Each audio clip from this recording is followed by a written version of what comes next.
Hi everybody, Bruce Dixon here.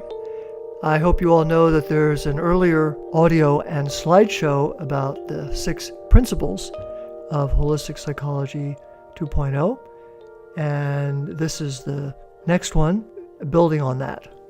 And one of the things we can do right away is to make more clear the difference between 1.0 and 2.0. Holistic Humanistic Psychology 1.0 is all the things that Carl Rogers did and Abraham Maslow did up to about the point of NLP. The newer methods that we now call energy medicine were coming from the younger generations after Maslow and Rogers. And the newer methods were stretching the old reference points of humanistic psychology to the breaking point. But that's not all. The newer methods were also stretching the old framework of Cartesian Newtonian science to the breaking point as well, and that's what we'll be addressing. When NLP came in, this framework really started to show its limitations, and there really wasn't a place for understanding why meridian tapping could work, why meridian tracing could work, and certainly not why muscle testing could work. So a larger framework based on Humanistic Psychology 1.0 was already needed by 1990. And when people who had already been doing muscle testing started doing NLP, and when that converged with ecumenical spirituality, you had the development of many new energy medicine methods. There's definitely a split between billable practices and non-billable practices, but there's also a split between the older humanistic thinkers and the newer humanistic holistic thinkers who are also testing, also using ecumenical spirituality. Holistic Psychology 2.0 is a big enough box to bring all of these together. And if you thought this was easy, I'll gladly give you the job, because I racked my brain on this. And if you ask me for a definition of HP 2.0, I'd say it's simple. HP 2.0 is a study and practice of balance in all dimensions and all directions of the whole human psyche. Given the wonderful humanistic, even heartfelt basis of humanistic psychology, when muscle testing, NLP, ecumenical spirituality converged, dimensions of the psyche that had been dark began coming to light. By 1990, an expanded psychology with a more grounded experimental method would have been very useful. Without that, well, we did the best we could.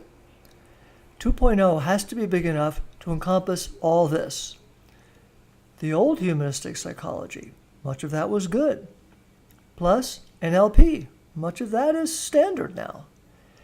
Energy medicine methods of the early 2000s, those are working. Plus, energy medicine methods not yet invented.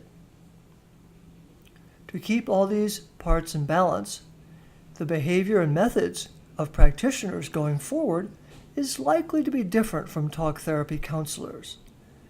2.0 acknowledges more dimensions in the human psyche where balance can be improved, and the recent blossoming of brain balance centers as storefront franchises suggests where this growth might continue.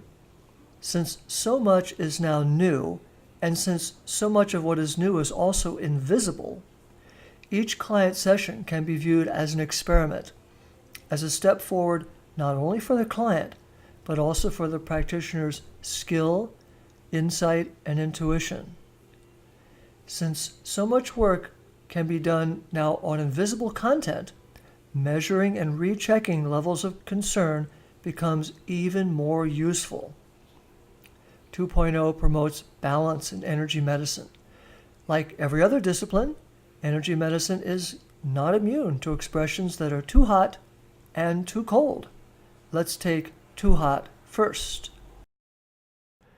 One is the ascension ideas of energy medicine in the New Age. Sometimes they're called getting off the planet, like getting off the earth, getting out of reincarnation. Holistic psychology definitely needs ways of talking about these things, and we're not going to pretend they don't exist. But we want to keep in mind the thrust of energy medicine, and especially if energy medicine is going to replace a large fraction of conventional healthcare in the coming decades, then its thrust is going to be about relieving suffering, supporting other people, and training people into professions where they can support themselves and support a family. For those who wish to escape from the compulsion to re-embody, at the top of the energy medicine skill ladder is soul transcendence. You can join the other people there learning about that. I even recommend it. But for most of energy medicine, the thrust is towards making life better here, not escaping from the earth and our obligations here, nor from our body. The other thing that we were not too interested in HP 2.0 is the cold side of things. Parapsychology, studies that hooked psychics, healers, and clairvoyants up to machines to pointer read invisible activity for academic, commercial, and military purposes.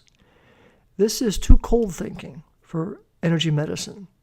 So we're looking for that middle ground in energy medicine that is heartfelt, not heart-dominated, not head-dominated. Heartfelt is a pretty good phrase for the intersection of those two and for a balance between those two. Most of you will know that around the year 2000 was the time of the first theoretical foundations for energy medicine. However, they mostly defined energy medicine in terms of activity and methods. By 2014, these weren't holding up so well. This idea of defining a field in science by its activity did not work well in dowsing or in other fields of psychology as well. Defining energy medicine by its methods worked especially poorly because new methods keep being innovated. Muscle testing is the big one to keep your eye on, but changing DNA is another. If you define energy medicine by methods, you have to keep updating your definition every time there's a new method you haven't seen before. If you have a situation where every time there's a new method in your field, you have to update your theory, then this points to the possibility, the probability you need a bigger theory. And of course, this is what we're doing with 2.0. At the end, let's celebrate our ancestors, the efforts of Otto Rank, Abraham Maslow, Carl Rogers, Rollo May. Without their efforts, possibly neither energy medicine nor any kind of 2.0 psychology might have been possible. On the other hand, let's agree holistic methods developed beyond talk therapy were too far in the future for Rogers and friends to anticipate and accommodate. Holistic Psychology 1.0 just wasn't large enough for the new things that were coming from the newer generations. Likewise, let's honor Donnie Eden, David Feinstein, James Durlacher, and Fred Gallo. Looking back, we see they were built on the least durable way of describing a modality by simply describing its methods, and I think you'll be pleased when we go forward in the third slideshow to see how Goethe's methods fill in that gap. I'll be very interested to hear how holistic psychology strikes you and what you can do with it. This is not mine, it's not about me, it's about all of us going forward into the future. If you get stuck, please give me a call.